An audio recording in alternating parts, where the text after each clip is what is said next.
আসসালামু আলাইকুম ভিউয়ার্স। আমি আজকে একটি বাইক কেনার জন্য চলে এসেছি ফারহান অটোস সুজুকি শোরুমে। এখানে আসার আগেই অলরেডি আমার ফ্রেন্ডস এবং কলিগসরা এসে এখানে অবস্থান করছিল এবং আমি আসার পরে সবাই একসাথে শোরুমে ঢুকে গেলাম। যদিও আগের থেকে পছন্দ করে এসেছি যে জিক্সার SF ব্ল্যাক কালারটা নেব, তারপরে শোরুমে এসে মতামত চেঞ্জ হয়ে গেছে। পরে দেখি আসলে কোন কালারটি নেওয়া যায়, কালার নিয়ে খুব কনফিউজ ছিলাম। এরপর প্রত্যেকটি গাড়িতে আমি চড়ে চড়ে একবার করে ছবি উঠিয়ে দেখছিলাম যে আসলে আমাকে কোনটাতে ভালো লাগে। তারপরেও শেষ পর্যন্ত আমি ডিসিশন নিতে না পারায় পরে আমার ছেলে আমাকে বলে, বাবা ব্লু কালারটাই তোমাকে নিতে হবে। পরে ছেলের কথায় প্রাধান্য দিয়ে আমি ব্লু কালার গাড়িটিকেই ফাইনাল করে ফেলি। যদিও জিক্সার SF এর যে কয়টি কালার আছে, silver orange, black colour, blue, silver colour, প্রত্যেকটি কালারই আমার খুব ভালো লাগে।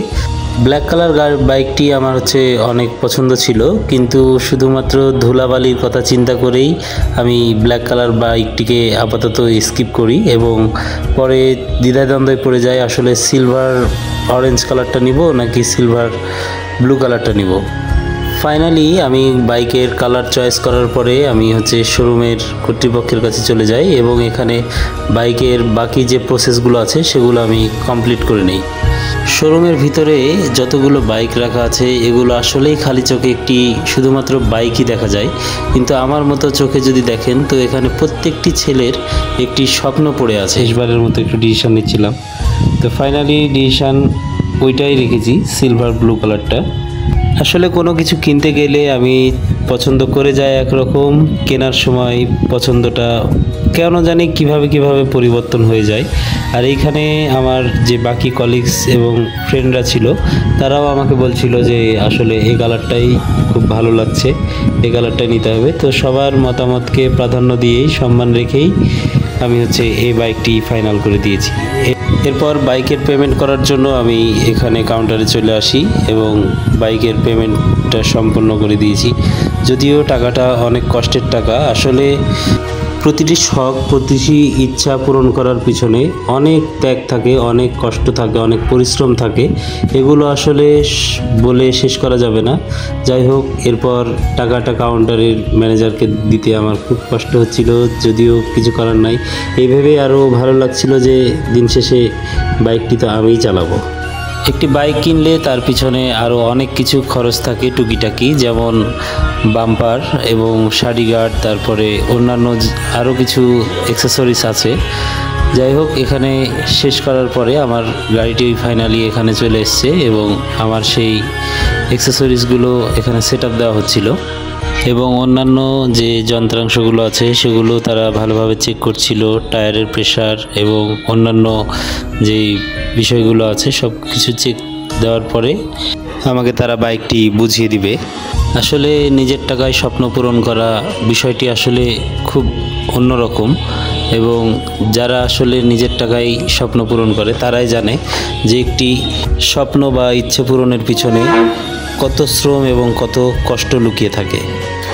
তবে নিজের টাকায় নিজের শখ, স্বপ্নগুলো পূরণ করার পিছনে যত কষ্টই থাকুক না কেন, দিন শেষে এর আনন্দটা কিন্তু এক অন্যরকম অনুভূতি দেয়। সকল বাইক প্রেমী ছেলেগুলোর জন্য আমার একটি মেসেজ থাকবে যে সবসময় চেষ্টা করবেন নিজের টাকায় কিছু করার জন্য। এরপর আমার বাইকটি আমাকে বুঝিয়ে দেওয়া হচ্ছিল এখানে যত নিয়মকানুন আছে এবং বাইকটি তারা ভালোভাবে চেক দিচ্ছিল কোনো রকম কোনো সমস্যা আছে কি না। সব কিছু, টায়ারের প্রেশার এবং ইন্ডিকেটর এবং মিটার, হেডলাইট, সব কিছু তারা ভালোভাবে বারবার করে চেক করে নিচ্ছিল যাতে কোনো ধরনের কোনো সমস্যা ফেস করতে না হয়।